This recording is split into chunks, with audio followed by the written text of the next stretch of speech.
In the countdown to the budget, the warnings of tough cuts and pain are coming by the day. But this time, the Prime Minister's trying to enlist help to soften the blow.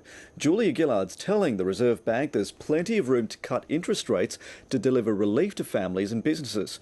As Chief Political Correspondent Mark Simpkin reports, it's an unusual tactic that does away with the idea of not dispensing advice to the RBA.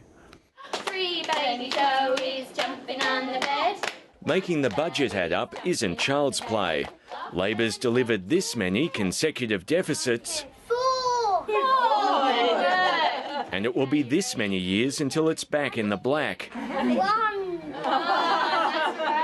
But why wait? Julia Gillard's hard selling her surplus already. First they said we couldn't, now they say we shouldn't.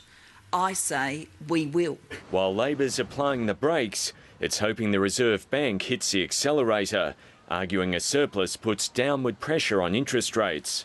There is plenty of room for the RBA to move further if need be. Not quite jawboning, but it is a departure from the usual etiquette. I don't speculate on interest rate movements. The function of the Prime Minister of Australia is not to speculate. Look, I'm not going to speculate. One senior banker thinks that's the way it should be. We've got to be very, very careful about expressing slogan-like views that undermine what is a very analytic approach that the Reserve Bank takes.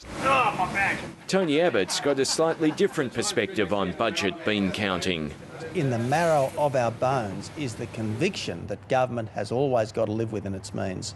His Treasury spokesman's eyeing Australia's welfare bill, flagging a review of every payment. Obviously, the age of entitlement is coming to an end because governments are running out of money. What Mr Hockey is talking about is huge, widespread cuts to the supports that families need. He wants to emulate a dog-eat-dog world. Leaving aside the Liberal plans, Labor wants to turn a $40 billion deficit into a $2 billion surplus. In the words of a senior strategist, the government's got to explain the pain and the gain, hoping it gets some of the credit if the Reserve does cut rates next month. Not everyone's convinced, though. One Labor MP thinks lecturing the Reserve Bank smacks of desperation. Mark Simpkin, ABC News, Canberra.